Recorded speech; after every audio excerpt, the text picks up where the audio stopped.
بسم الله الرحمن الرحيم لا حول ولا قوة إلا بالله العلي العظيم الحمد لله رب العالمين وصلى الله على سيدنا ونبينا أبي القاسم المصطفى محمد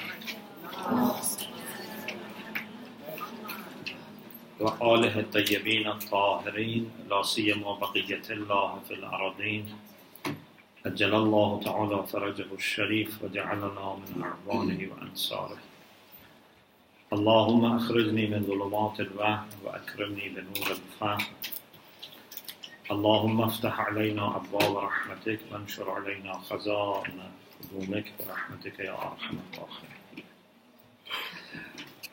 We thank Allah subhanahu wa ta'ala for another opportunity to continue our studies of aqaid based on the book Islamic belief system. The topic for today is dignity and honor. We find in all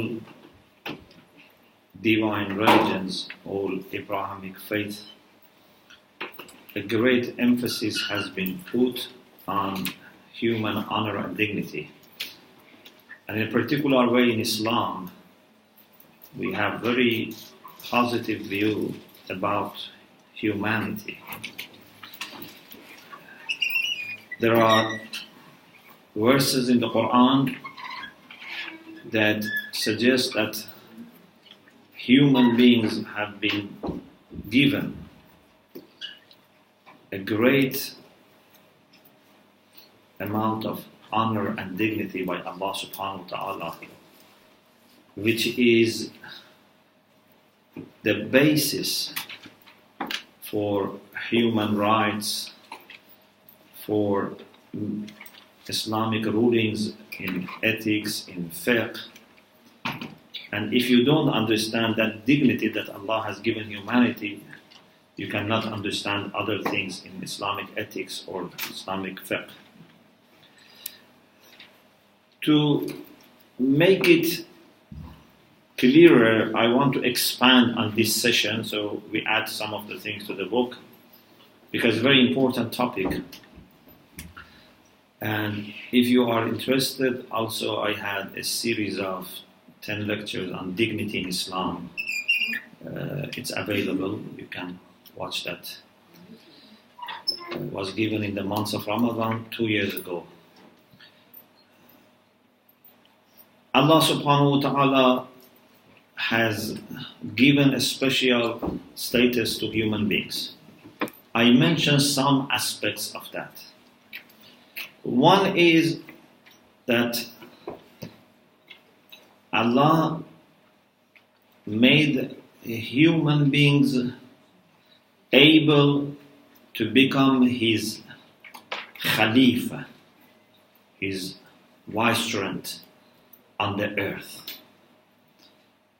This is very important. Although there were other creatures and there were angels above other creatures, but Allah didn't choose any of them as His vicegerent. It was Adam that Allah chose to be His vicegerent. And as you know, there's a beautiful story here about Allah informing angels that إِنِّي جَاعِلٌ فِي الْأَرْضِ خَلِيفَةً, I am going to appoint a vicegerent on the earth, someone who would be representing me on the earth among my creatures, someone who would convey to people my will and would make sure that my will is implemented. This is the meaning of Khalifa. As we have in Ziyarat al-Yasin, Assalamu alayka ya Khalifat Allah wa Nasira Haqqihi. So the meaning of Khalifatullah means Nasira Haqqihi, the one who helps the rights of Allah be observed and implemented. So if I have a position, for example, if I am director of an institute, and I need someone either in my absence or in my presence if I have other things to do, to be my deputy, what would I expect from that person? I would expect that that person would help me by making sure that my ideas would be observed, my rights would be observed. So Khalifatullah is the helper who helps the rights of Allah being observed. وَالنَّاصِرَ حَقِّ. So Allah chose Adam as Khalifatullah. And what we understand from this is that human beings have the potential for being Khalifatullah. We don't say every human being is Khalifatullah, but we say every human being has the potential of being Khalifatullah. All children of Adam share the same nature with Adam. Some may become Khalifatullah like Adam. Like Dawood, for example, Allah says, Ya Dawood, inna ja'alnaka khalifatan fil ard. Fahkum bayna an-nas bil haqq. Prophet Musa alayhi salam, Ibrahim alayhi salam, Isa alayhi salam, Prophet Muhammad sallallahu alayhi wa sallam. These are the people who have actually become Khalifatullah. But in human beings, there is potential. And that potential is not even in angels. Therefore, when angels asked with maximum respect, it was no objection or protest, just for understanding, أَتَجْعَلُ فِيهَا مَنْ يُفْسِدُ فِيهَا وَيَسْفِكُ الدِّمَاءَ وَنَحْنُ نُسَبِّحُ بِحَمْدِكَ وَنُقَدِّسُ لَكَ. Are you appointing on the earth those that are going to shed blood and do mischief while we glorify you and praise you? Allah subhanahu wa ta'ala in response showed them that they don't have that capacity. And the main thing that Allah focused on showing that they didn't have that capacity is that their capacity for knowledge was limited. So it means Khalifatullah more than anything else needs knowledge. Because the whole world is based on ilm, on knowledge. Even Arsh of Allah, which stands for His power, is directly related to His knowledge. I don't have time to explain that even the power of Allah is based on knowledge. So, angels didn't have that capacity. But angels understood that not only Adam is going to be Khalifatullah, they understood that this is the beginning of a process. Because if it was just Adam, أَنِّي جَعَلٌ فِي الْأَرْضِ خَلِيفَةً, if they had understood that Allah is going to make only one Khalifa, they wouldn't have objected, because they knew Adam is not going to do mischief.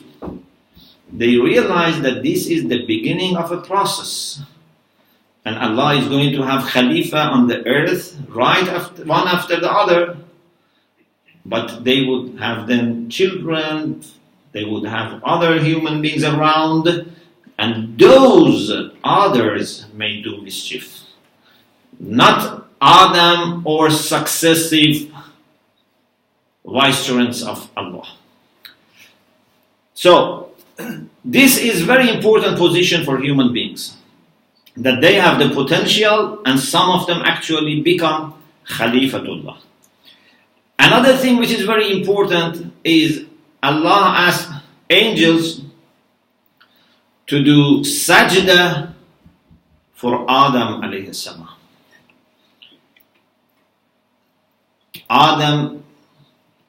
as a representative of humanity.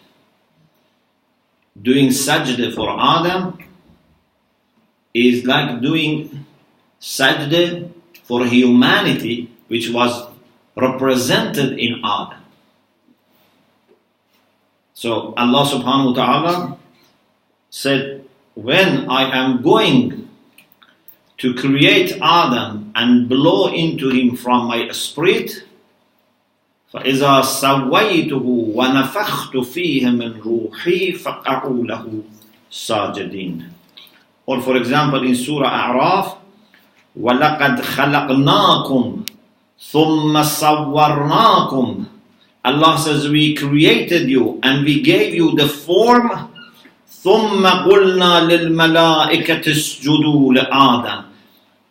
The beauty of this ayah in Surah A'raf is that Allah talks to us. خَلَقْنَاكُمْ. We created you. ثُمَّ صَوَّرْنَاكُمْ. Then it says we told angels to do sajda for Adam. So it means that has also something to do with us. Adam was representing all his progeny and children. ثُمَّ قُلْنَا لِلْمَلَائِكَةِ اسْجُدُوا لِآدَمَ فَسَجَدُوا إِلَّا إِبْلِيسَ. All the angels did what they were told, they did sajda, except Satan, Iblis. And as you know, Iblis was not an angel. كَانَ مِنَ الْجِنِّ فَفَسَقَ عَنْ أَمْرِ رَبِّهِ. He was not an angel, he was a jinn, but because of worshipping a lot, he was able to be always with the angels. He had the privilege of being close to the angels, as if he was one of them. You know, when someone is always with a family, sometimes you think that is part of that family. But when Allah says, except Satan, in Arabic we say this is istisna'im munqati', not muttasil. Means it's not included, but because always was with them, then you mention that he was not with them at that moment. So, another thing which is important about human dignity is that Allah asked the angels to prostrate before Adam as representative, as the father of all human beings. Also, another thing, the Quran says Allah has given from His Spirit to humanity. نَفَخْتُ فِيهِ مِنْ رُوحِي. Of course, Allah has no spirit, Allah has no parts. This is for honoring human spirit, that He says, my spirit. In Arabic, we call this al-idafatu tashrifiyya. Sometimes something is attributed to Allah for honoring. For example, in the Quran we say that there are ayyamullah, days of God. Does God have any day? God has no time. So why we say ayyamullah? Means these days are so important, so blessed, that to honor them we attribute them to Allah. Or some places are so important that we say these are houses of God, like Masajid. Or Kaaba is the house of God, Baytullah. Although Allah has no house, it's to honor that place. So, to honor human spirit, Allah says, this is my spirit. وَنَفَخْتُ فِيهِ مِنْ رُوحِي. Imagine how much Allah is giving respect to us, that He is telling angels who are ibadun mukramun, who are very honored by themselves and who are also muqarrab, But Allah says to them that my story with human beings is different. You are all okay and you are very close to me. You are pure, innocent angels. But there is another relation with human beings. And I am going to give from my spirit to Adam. Means human spirit is very special. Allah has His house as Kaaba. Allah has human spirit as His spirit. Can you imagine how important becomes human spirit? And what injustice we would do if we don't look after our spirit, if we don't take care of the piety and purity of our spirit. It's great zulm. So, this is one more aspect of human honor. Also, the Quran says, in addition to all these things, Allah has given a special amana, trust to human beings. إِنَّا عَرَضْنَا الْأَمَانَةَ عَلَى السَّمَاوَاتِ وَالْأَرْضِ وَالْجِبَالِ فَأَبَيْنَ أَنْ يَحْمِلْنَهَا وَأَشْفَقْنَ مِنْهَا وَحَمَلَهَا الْإِنسَانِ. Allah has a trust, and He presented this trust to mountains, to skies, to the earth, and they all respectfully, they said, we are not able to undertake this trust. أَبَيْنَ أَنْ يَحْمِلْنَهَا وَأَشْفَقْنَ مِنْهَا. It's not that they were resistant and hesitant because they were not obedient. No. Out of deep sense of responsibility, they said, this is too great for us. أَشْفَقْنَ مِنْهَا. So they had worries, genuine worries and fear that we cannot cope with this amana. If someone asks me to do something and I cannot do it, I should say with maximum respect that thank you very much for offering this amana to me, but I am not able to handle this. So they said we cannot. وَحَمَلَهَا الْإِنسَانِ. But human beings were able to carry, and they said we carry this. But unfortunately, despite their abilities and capacity in practice, they didn't all the time do justice. إِنَّهُ كَانَ ظَلُومًا جَهُولًا. In practice, two problems above other problems, or as roots for other problems, two problems emerged in the way that human beings dealt with this amana. Zaluman means they were very unjust, and jahulan, very ignorant. So dhulm and jahl are roots of all problems that we see in human history. Either they don't know, or they don't want to observe what they know. Jahl is you don't know, and zulm is you know, but you don't observe what you know. This is the problem. But the fact that we were able to get this trust is very important. So we have the capacity, but then it's up to us to look after this.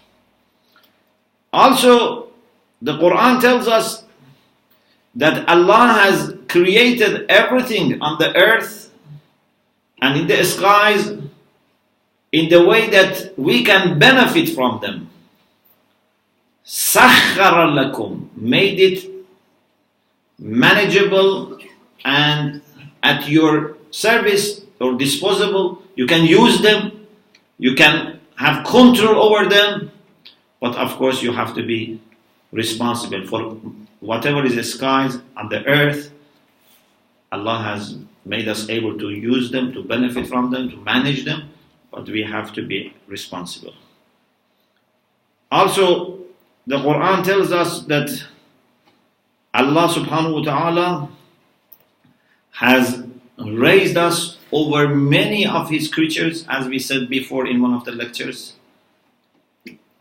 لَقَدْ كَرَّمْنَا بَنِي آدَمَ وَحَمَدْنَاهُمْ فِي الْبَرِّ وَالْبَحْرِ وَرَزَقْنَاهُمْ مِنَ الطَّيِّبَاتِ وَفَضَّلْنَاهُمْ عَلَى كَثِيرٍ مِّمَّنْ خَلَقْنَا تَفْضِيلًا. We have honored children of Adam and we gave them sustenance from tayyibat, pleasant things. We gave them ability to move in the land and on the sea, and we raised them over many of our creatures. And there are other issues about, for example, human life, how much Allah emphasizes on human life, that saving one life is like saving all humanity, killing one person is like killing all humanity. So all the greatness and respect that we find in the Quran for human beings can be summarized in two things. One, that we have been granted honor and dignity, and second is that we can then add to our honor and dignity. As we have in the book, we have al-karamatu al-dhatiyya, we have essential, existential honor that is given to everyone. Karramna bani Adam, and we mentioned all these things about it, but also we can try to be more honored. How can you be more honored? With doing good things, with having in particular taqwa. Allah says in the Quran, لَقَدْ كَرَّمْنَا بَنِي آدَمَ, but then He says, إِنَّ أَكْرَمَكُمْ عِنْدَ اللَّهِ أَتْقَاكُمْ. So there is a level of dignity that all children of Adam have, and for that we have to respect their rights. We cannot disregard the rights of any human being. We cannot disregard the life of any human being. We have to help. We have to be kind. We have to observe all the requirements of justice and ihsan. But on top of that, those who are God-fearing, those who are pious, they have more honor in the sight of Allah subhanahu wa ta'ala. Inna akramakum indallah atqakum. Actually, the Quran mentions two qualities that are valid reasons for people being raised. There are two qualities that can make a person better than another person. Nothing else, as far as I know. If you know, you can tell me. As far as I know, there are only two things that can make one person go higher than another person. No color, we will talk about it. No race, no gender, no geography, no age, no time, nothing. No money. There are only two things that can make someone go higher. One is your character, your piety, your taqwa, and the second is knowledge. Knowledge is also something that can raise people. Of course, when knowledge is void from piety, no. يَرْفَعِ اللَّهُ الَّذِينَ آمَنُوا مِنْكُمْ وَالَّذِينَ أُوتُوا الْعِلْمَ دَرَجَاتٍ. Allah raises those of you who have iman, and then those who have been given knowledge, Allah raises them in ranks. Allah Tabatabai says in Al-Mizan that on the day of judgment, people first will be stationed according to iman, and then after that according to the knowledge. So it means that mu'mineen are higher than non-mu'mineen, and then among mu'mineen, those who have more knowledge are higher than other mu'mineen. هل يستوي الذين يعلمون والذين لا يعلمون إنما يتذكر أولو الألباب. So those who know and those who don't know are not the same. So piety and then knowledge, not either piety or knowledge. Piety and then knowledge, these are two things that can add to the honor and dignity that Allah has given to all human beings. This is why we have, inshallah, to try hard to maintain taqwa, but also to add to our understanding, to add to our knowledge. Piety without knowledge is very difficult to achieve, and even if you achieve, it's very difficult to maintain and grow. You need knowledge. And knowledge is not bits and pieces of information. Knowledge is to have holistic, systematic understanding of your relation with Allah, with other people, with yourself. What is your role in this world? What you are supposed to do? You have to have holistic understanding. Bits and pieces are not useful that much, even sometimes can be harmful, because some bits can occupy your mind so much that you don't know what is happening. So I think I stop here. Inshallah, what we do in the next session is to see how our understanding of human honor and dignity leads to believing in human rights, and in particular we will talk about freedom, we will talk about equality, and we will talk about the fact that in Islam all races and all genders are considered with respect and without discrimination. وآخر دعوانا أن الحمد لله رب العالمين.